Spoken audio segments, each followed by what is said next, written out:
அன்பானவர்களே, அனைவருக்கும் வணக்கம். இன்று பார்க்கக்கூடிய ஒரு தகவல், இந்த புஷ்கர நவாம்சம் என்றால் என்ன? இந்த ஜாதகத்தில் புஷ்கர நவாம்சம் என்று சொல்கிறார்களே, அப்படி என்றால் அது என்ன என்று நிறைய பேர் அதற்கு ஒரு விளக்கம் கொடுங்கள் என்று என்னிடம் கேட்டார்கள். ஆகவே இந்த வீடியோவில் அந்த புஷ்கர நவாம்சத்தை பற்றி தெளிவாக விளக்கம் தருகிறேன். முதலாவதாக, ஒரு ஜாதகம் ஒரு சாதாரண நிலையில் இருந்து அந்த ஜாதகர் திடீர் என்று ஒரு உயர்ந்த நிலைக்கு வந்து மிகப்பெரிய பதவியை அடைந்து அல்லது மிகப்பெரிய புகழை அடைந்து இருக்கிறார் என்றால் அவருடைய ஜாதகத்தில் இந்த நுணுக்கமான இந்த புஷ்கர நவாம்ச யோகம் இருக்கும் என்பதில் எந்த ஐயப்பாடும் இல்லை. எந்த ஒரு ஜாதகமாக இருந்தாலும் சரி, அந்த ஜாதகத்திலே அந்த லக்கணத்திற்கு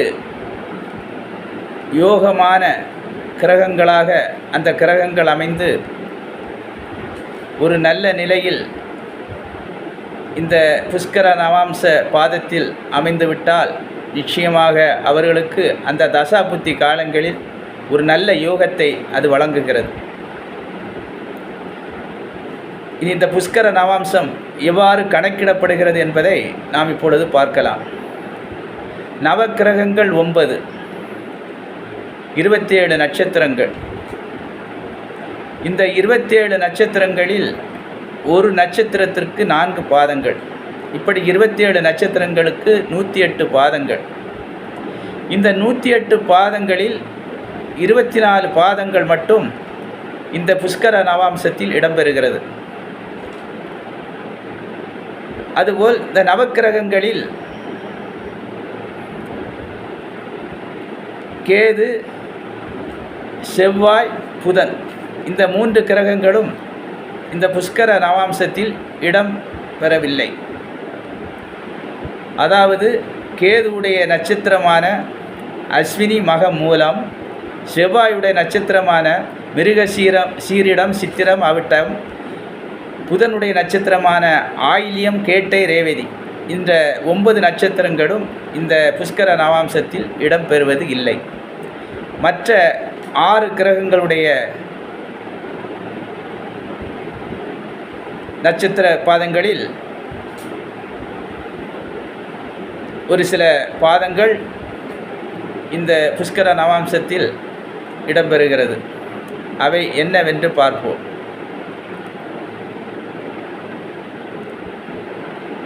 மேஷம் முதல் மீனம் வரை உள்ள இந்த 12 ராசிகளும்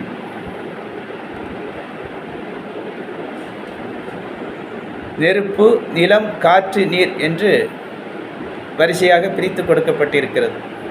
அதாவது மேஷராசி நெருப்பு ராசி, ரிஷப ராசி நிலராசி, மிதுன ராசி காற்று ராசி, கடக ராசி நீர் ராசி, மறுபடியும் சிம்ம ராசி நெருப்பு ராசி, புதன் நிலராசி அதாவது கன்னி நிலராசி, துலாம் காற்று ராசி, விருச்சிகம் நீர் ராசி, தனுசு நெருப்பு ராசி, மகரம் நிலராசி, கும்பம் காற்று ராசி, மீனம் நீர் ராசி. இப்படி பிரித்து கொடுக்கப்பட்டிருக்கிறது. இந்த தன்மையின் அடிப்படையில்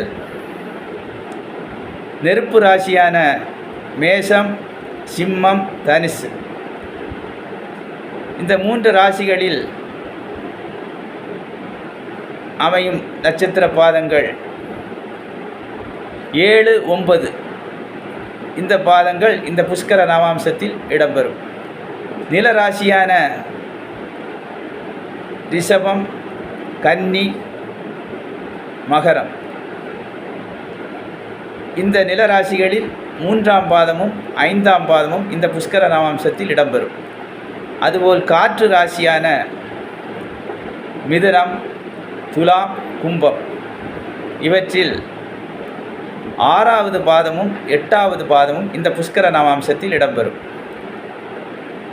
நீர் ராசியான கடகம், விருச்சிகம், மீனம் இவற்றில் 1வது பாதமும் 3வது பாதமும் இந்த புஷ்கர நவாம்சத்தில் இடம்பெறும். இன்னும் இதை விளக்கமாக சொல்ல வேண்டுமென்றால், இந்த 6 கிரகங்களான சூரியன், குரு, சந்திரன், சனி, சுக்கிரன், ராகு, இவற்றில் குருவோட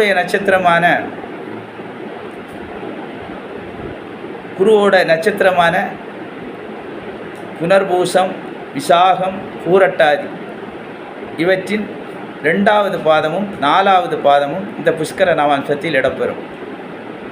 குருவோடைய நட்சத்திரம் புனர்பூசம் 2வது பாதம், புனர்பூசம் 4வது பாதம், விசாகம் 2வது பாதம், விசாகம் 4வது பாதம், பூரட்டாதி 2வது பாதம், பூரட்டாதி 4வது பாதம்.